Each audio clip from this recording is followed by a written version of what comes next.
First off, congrats to Tulane. I thought they played well and completely outplayed us. Really, disappointed in really the last quarter and a half.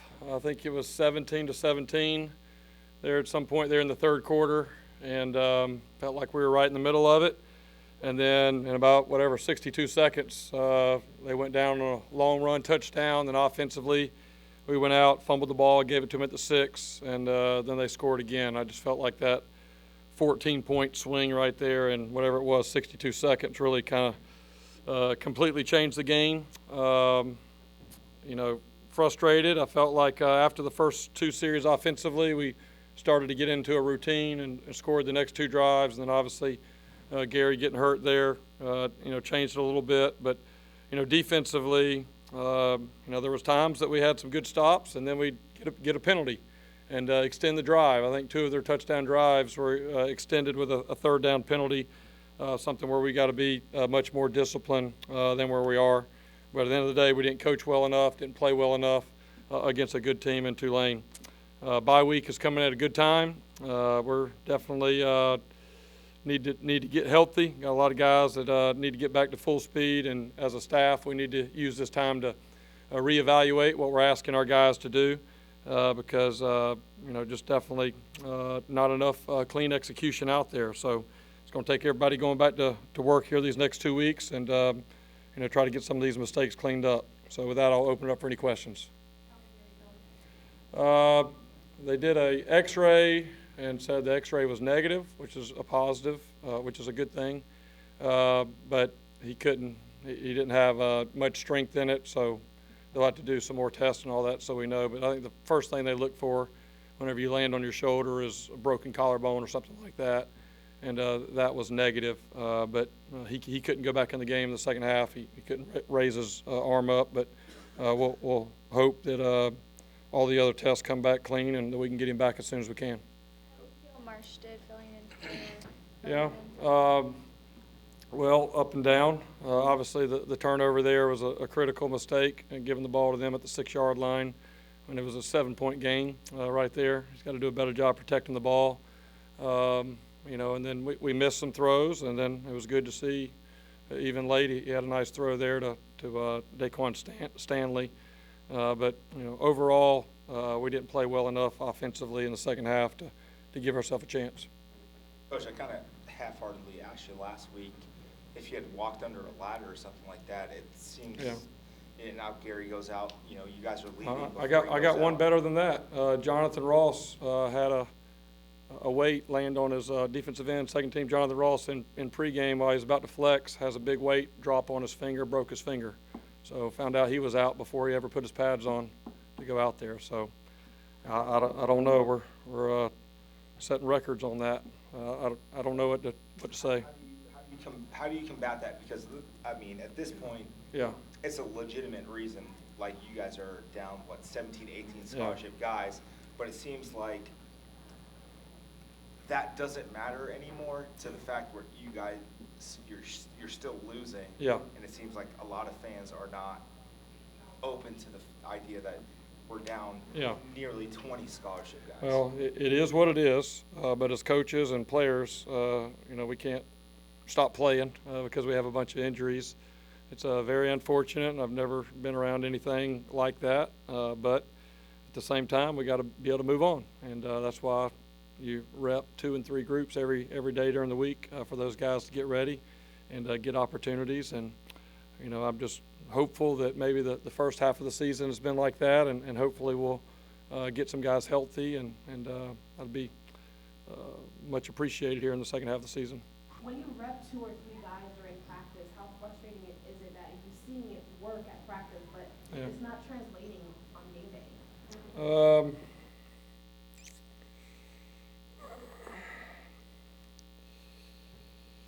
Well, I would say, I think I'll just say that at the end of the day, the next group has to step up and play better. At the end of the day, we got to coach them better, and they got to play better.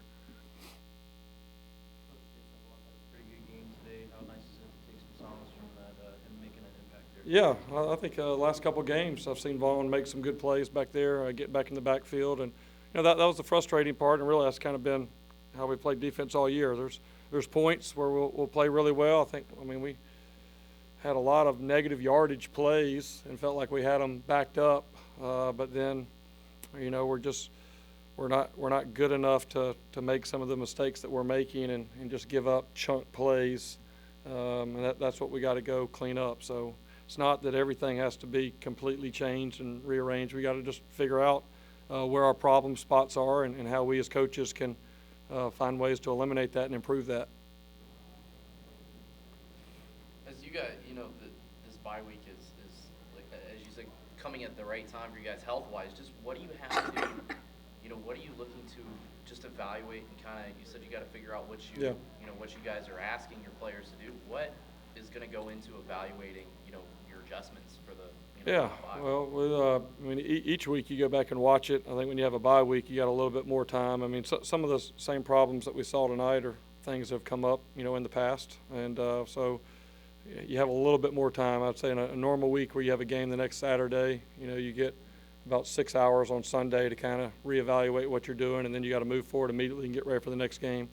When you have 2 weeks, you know, we won't meet with our players until Tuesday, so we'll take some time here over the next couple of days to really do a deep dive. And so again, sometimes you got to make some adjustments. You know, you got to go out and try it, and then see what's working, see what's not working, and then, you know, that's our job as coaches to you know, find ways to put them in a better position to be able to make plays.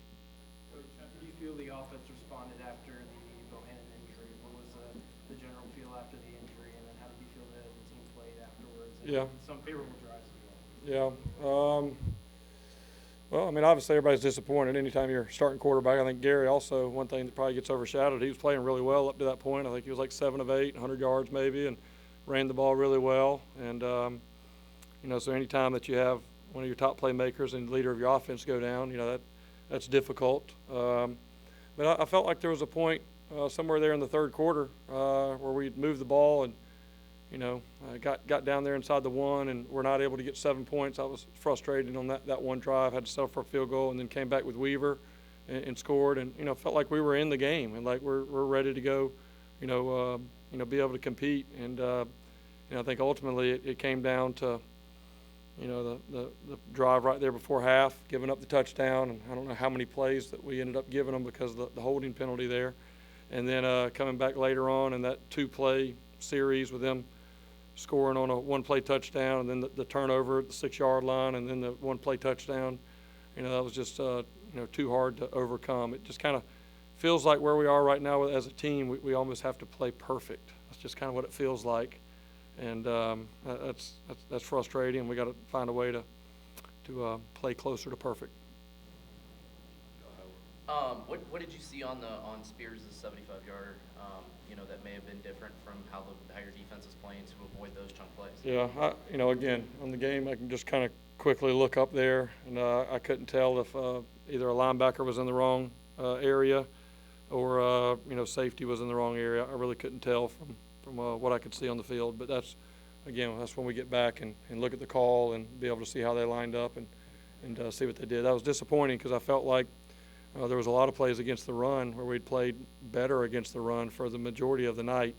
Those 1-play 75-yard touchdowns, those are, you know, hard. It erases all those other 30 good, you know, plays against the run.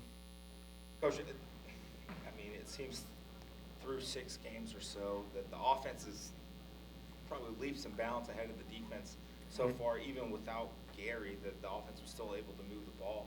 Well, what needs to be adjusted in the bye week to kind of get the defense caught up? You know, injuries aside, I think both sides are dealing with that. Well,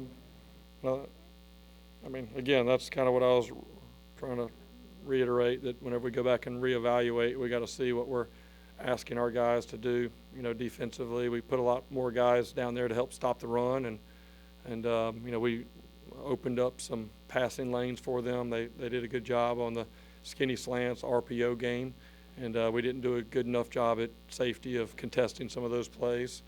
So got to go back and, again, kind of relook at what we're doing within our scheme to maybe fit the personnel that's out there on the field. You know, DJ Gordon got a concussion Wednesday in the last play of inside, that's just kind of where we are right now as a team. And so Davon Hicks got his first start and got a lot of reps out there, and saw him make some plays, and he'll get better from today as well, from being able to play that many plays. Coach, earlier in the week you talked about Dwayne Boyle stepping up and leading the team, and today he had a lot of tackles. How Yeah. impactful is it to have him Yeah, in the defense? it's important to him. I mean, he the way he prepares, the way he practices, he brings an intensity and leadership to that group. It's really important to him. I mean, this is his last year, and he, along with a lot of other guys, want to see this thing get turned around, and to see him continue to go out there and play hard is really good. And we gotta be able to coach and get more guys to play at that same level around him. After Florida, 41-3 after Yeah. Louisville, Yep. the ECU game. This week, you really kind of competed through the entire game. Yeah. What was the difference? I mean, you're still missing a bunch of guys. But Yeah. what was the difference between, after Florida and then Yeah. after Cincinnati this week? I don't know. I guess played a little bit better in the first half. I mean, really, I felt like through, I don't know what point that was in the third quarter. It was 17-17. We hadn't played well. We made plenty of mistakes, but we were battling. We were kind of trading punches, and we were battling, and felt like it was going to be a four-quarter game that we were going to have a chance to go and win. That was definitely different than maybe what we got the first half against Louisville after Florida. But overall, we've got to be able to play well for four quarters to have a chance to beat. And again, Tulane's a good team. And we knew that. They're 5-1 and a good team. And you let good teams hang around, and you make a couple of costly mistakes, then the game can get away from you, and that's what happened there towards the end. Tulane ran nearly 30 more plays than you guys on offense tonight. Yeah. Did you feel that your defense just might have gotten worn down with Green out of gas with the amount of guys coming out in the second half there? Yeah, I don't know. I mean, obviously, I think, part of you go back the week before against Cincinnati, we had done a better job. I mean, part of getting the, time of possession it's two parts, right? Yes, it's the defense getting off the field, right? And then it's also the offense being able to keep the ball and extend drives. And we just had, too many 3-and-outs there in the second half, and kept putting the defense out there. And against a good offense, good quarterback, good running back, you're only going to do that so much. And then, eventually they kind of take over like they did. All right, thanks. Well, I mean, football's a physical game. There's going to be injuries no matter what. We practice hard. So, unfortunately, we just, haven't had the luck of the draw. A couple situations with injuries and in game and in practice. And then John Ross' situation, I don't really know too much about it. But it's just something that, we've got to respond from. That's why we have, that's why we recruit, because to have depth, to have people that come in and get the job done. And we just got to get healthy. Use the bye week to get healthy.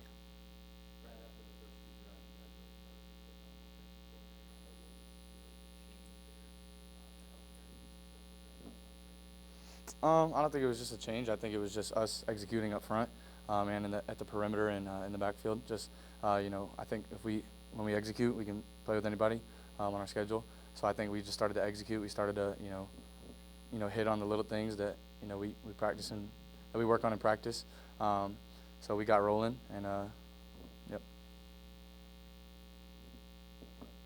When you say the fans, they're kind of downtrodden with 130 over the last 4 games or so at USF. How do you, as an athlete who takes probably more pride than anything in any of the fans that could ever think, that they care more about this program than you or what sweat and tears. What are you telling these guys? I mean, there's a lot of things you can say. I mean, just imagine how much, everybody on the outside is hurting. Just multiply that by 100. That's how much we're hurting. Because, like you said, we put blood, sweat, and tears into this. Like all the people that are out for injury report, like you don't even know how many people are playing through an injury just to, get this back on track. And I mean, it sucks. And we just have to embrace it. And that's just something that we're trying to do. We're learning in the process. Obviously, our record isn't, what we want, but there's only two options. It's either to quit and bow down or keep working, and that's we're gonna keep working. We're gonna show up every day. We're gonna practice hard, and we're gonna play to the best of our ability, practice to the best of our ability, get healthy, and just do everything in our power. To the fans, just keep coming. That's all we can ask. If you're not with us now, then we don't want you when we're winning. You guys came in terms of the sacks allowed category, just miles ahead of where you guys have been in the past. Faced another good defense today, allowed just 1 sack, 4 tackles for loss. Just how much hope is that giving you guys up front to be able to stop defenses like that from getting in the backfield? Well, as an O-line, we pride ourselves on how we play, and we like to think that the offense goes as we go. So if we're playing well, the whole offense is going to play well. So when we're on our P's and Q's, we know that the rest of the offense will follow behind. We do pride ourselves on being a physical group. Not having any missed assignments, having any busted plays. So even the sack and 4 TFLs that you mentioned tonight, those shouldn't happen. That's on us. And we got to clean those things up, because those plays should have never even happened. It's stuff that we've got to work on, and we still have a lot of room for improvement as an O-line. Not only as an offense, but as an O-line. There's stuff that we can work on every day. How did you feel Travis played when he came in for Gary? He played well. That's a big job, being a quarterback, and he really attacks practice the right way. And he was ready for his opportunity when he came in, and I think he threw for 2 touchdowns. He just came in and just shows that it's as unfortunate as it is, it's next man up. And when your name is called, you got to perform. So I think he did a good job of that, and we'll keep working. I have all the faith in the world in our coaches. Everyone on Twitter, I'm not even on Twitter, they're probably blasting them. I'm behind them the whole way. Whatever they call, I'm gonna run it to the best of my ability. It's not a coaches versus players thing. The coaches haven't lost us. There's not a divide. It's just we've got to execute better. At the end of the day, we're the ones on the field. They're not strapping up. We are.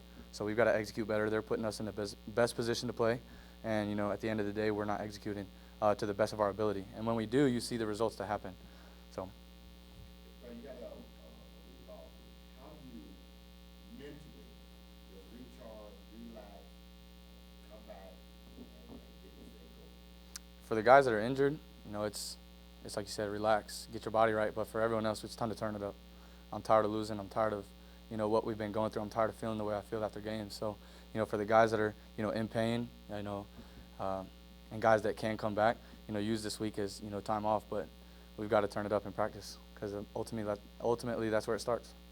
Nietzsche has been basically playing with 1 foot Mm-hmm. at this point. Was there any doubt you were not playing this week? Just that you can't leave your guy up there like that? No, I couldn't do it. I knew they kept asking me every day this week. As soon as Sunday morning hit, they were asking me if I was going to play, and I told them yes. Didn't matter how I felt. Didn't matter how I felt today, I was going to play. I was going to take – I'm not going to say that. Had to do anything. Had to do everything in my power to, get it right. And so I was in the training room, 6 in the morning every day, for an hour to 2 hours before practice, just, getting it right. And that's my responsibility as a player, is to get my body right for the game. It would not be. I owe the team too much to sit out and let something like a abdominal injury sit me out. Brad, what's the biggest adjustment you have to make at the line when you go from a guy like Gary, who's been offense really been on line a little bit now that he's running the football a little bit more, to a little bit more of a traditional pocket passer? Mhm. Having you as the leader of that offensive line, how does it change, smack dab in the middle of the game when the offense is going to adjust? Yeah, I mean, we have faith in both the quarterbacks, and they do play slightly different. But the good thing is that we've gotten reps with both of the quarterbacks in practice, and I think that's not only giving them each an opportunity, but also for us getting used to that, kind of like you said. So I don't think there wasn't much of a, oh shoot, there's a new quarterback in. It was just it's whatever plays are called, we got to execute at the end of the day. So whatever quarterback's back there, we got full trust in them, and yeah, it doesn't change really what we do up front. Just block for them, keep them safe. I mean, innocuous play at this point, but how important was it for you guys as the offense? Trey's first play was a RPO pass play. Typically, when you bring a backup quarterback in, it's going to be a hand off, just hope for the best. How important was it to be like, we're gonna go down, we're gonna go Yeah, I mean, it goes back to what I just said a second ago. Like, we have trust in every quarterback and that they can run every play in our offense. You know, we wouldn't put him out there if we didn't think that he could throw those RPOs, if we didn't think that he could make the big-time throws, or if he can make the right reads. So, you know, we're not gonna try to ease him into it with, you know, a few run plays and a few little quick, you know, hitches or something. You know, we're gonna go out there and, you know, let him sling it. And I think he did a good job of that when he came in. Abdominal, yeah. Yeah, I don't know if I want to get too deep into it. Yeah, yeah. Brad, last week in Cincinnati, obviously you guys played a very competitive game, and then it was 17 all in the third quarter here. You're going to trade blows with them. Mhm. What will it take to finish these jobs? You're getting closer to these teams, and not quite close enough. But what do you think it's going to take to finish this? We just got to strain better. We just got to, you know, practice harder, get in our playbooks more, find more ways to get better. You know, I think it ultimately comes down to how we finish, and we haven't been able to finish games. And that comes down to execution. That comes down to, you know, the mental aspect of it, knowing where you're supposed to be. So at the end of the day, we just gotta execute better. We gotta finish. We gotta, you know, just strain harder, strain that, you know, that extra strain, that extra step, because that's what it's gonna take to win games. And yeah, we just gotta do a better job of that.